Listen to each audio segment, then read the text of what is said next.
Assalamualaikum warahmatullahi wabarakatuh. Halo semua, kembali lagi bersama saya, Kayla Novinsky. Nah, pada video kali ini kita akan membahas mengenai about router OS, yaitu di sini kita masih akan menjelajahi dunia mikrotik Certified Network Associate. Nah, pada bab 2 ini terdapat 3 pembahasan utama, yaitu yang pertama router OS dan router port, yang kedua router OS features, yang ketiga nama, tipe, dan arsitektur router port. Nah, pengertian router OS. Seperti yang sudah pernah kita bahas di video sebelumnya, mikrotik memiliki 2 jenis, yaitu software dan hardware. Untuk software, bentuknya adalah router OS operating system, sedangkan hardware-nya disebut router port. Nah, router OS adalah sistem operasi berbasis operating system seperti Windows, Linux server, virtualisasi, misalnya VMware, VirtualBox, dan juga PNetLab. Nah, berikut ini merupakan tampilan terminal PNetLab atau terminal mikrotik yang biasa digunakan. Router OS dapat diinstal di PC atau sebagai virtual machine atau VM, sama seperti ketika kita menginstal server di VirtualBox atau VMware. Nah, router OS merupakan standalone operating system berbasis Linux kernel versi 3.3.5. Nah, alasan router OS diinstal di PC, jika router OS diinstal di PC, kita bisa melakukan customisasi hardware seperti menentukan prosesor, lalu menentukan RAM, lalu juga menentukan hard disk. Nah, selain itu, jika terjadi kerusakan akibat misalnya petir, kita hanya perlu mengganti bagian yang rusak saja, contohnya LAN card, bukan seluruh perangkat. Sedangkan pada router port, jika rusak karena petir, maka seluruh perangkat harus diganti. Fitur-fitur tertentu juga lebih baik dijalankan di router OS atau software yang diinstal di PC atau server, tergantung kebutuhan dan prinsip masing-masing pengguna. Nah, sekarang sebelum kita lanjut, di sini saya akan coba menelusuri jenis-jenis router OS untuk bisa mengenal lebih jauh tentang router OS tersebut. Nah, ini kita cari Microtix X86 bit.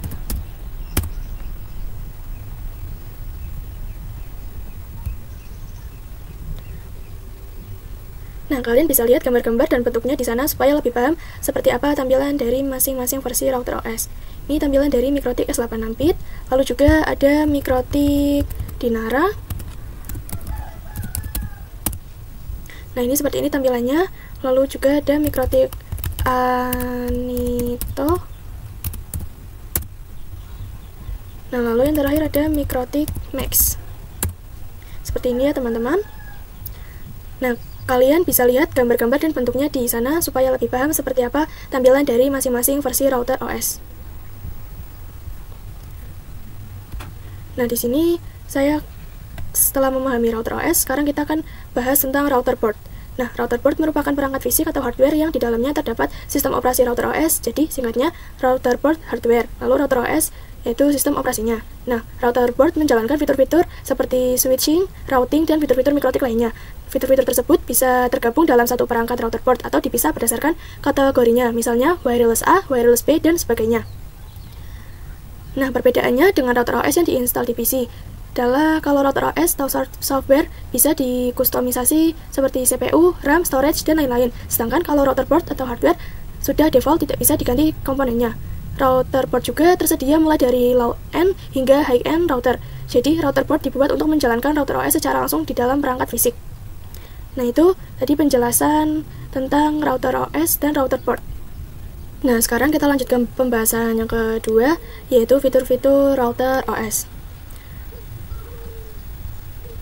Nah, banyak orang yang mengira mikrotik hanya berfungsi sebagai router, padahal mikrotik memiliki banyak fitur dan manfaat penting.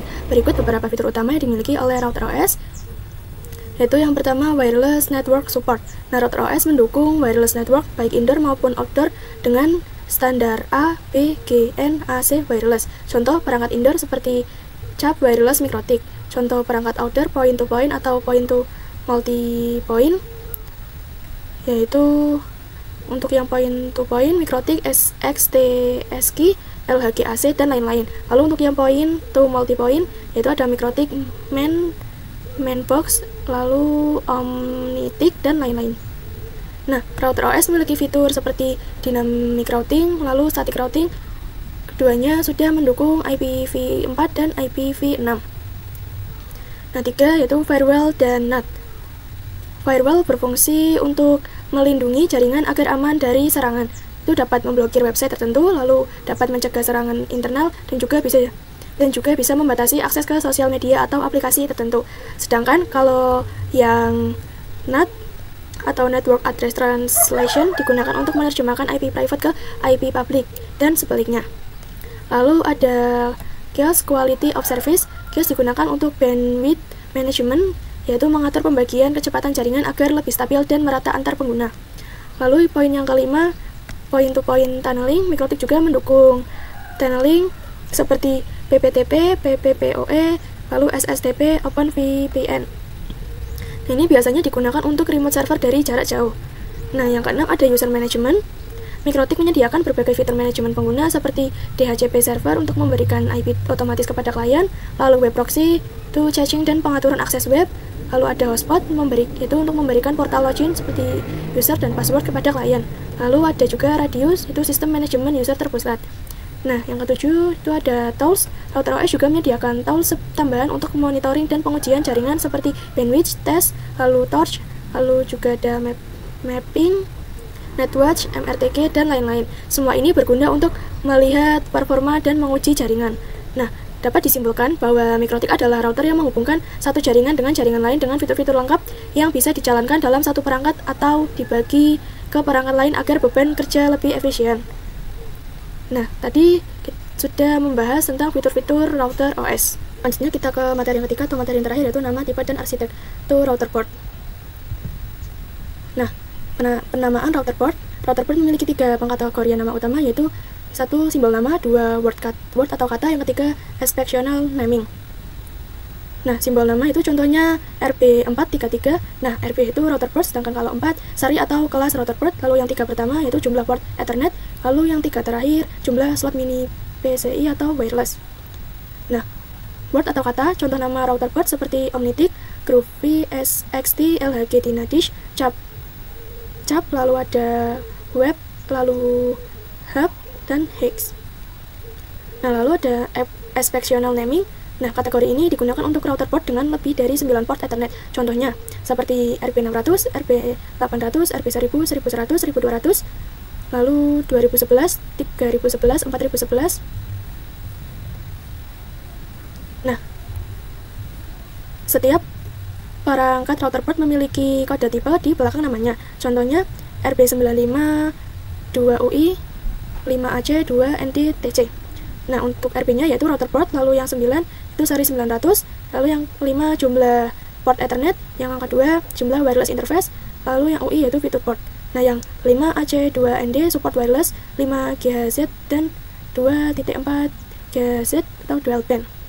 Nah, kode tambahan seperti UG support, kalau yang U yaitu support port USB, yang G support gigabit port. Untuk mengetahui arti kode-kode lengkap, silahkan kalian bisa mengunjungi website situs resmi Mikrotik ya, teman-teman. Nah, lalu di sini ada arsitektur router port.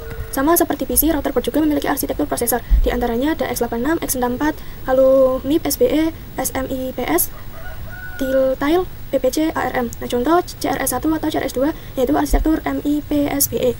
Lalu ada hub mini yaitu arsitektur SMIPS. Setiap arsitektur memiliki kinerja prosesor dan dukungan OS berbeda-beda. Jadi, software router OS yang digunakan juga akan berbeda tergantung arsitekturnya.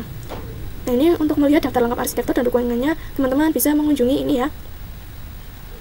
Nah, oke, mungkin itu saja pembahasan pada bab 2 kali ini, yaitu tentang router OS dan router port, lalu fitur-fitur Mikrotik, lalu juga ada nama, tipe, dan arsitektur router port. Mohon maaf apabila ada kesalahan. Assalamualaikum warahmatullahi wabarakatuh.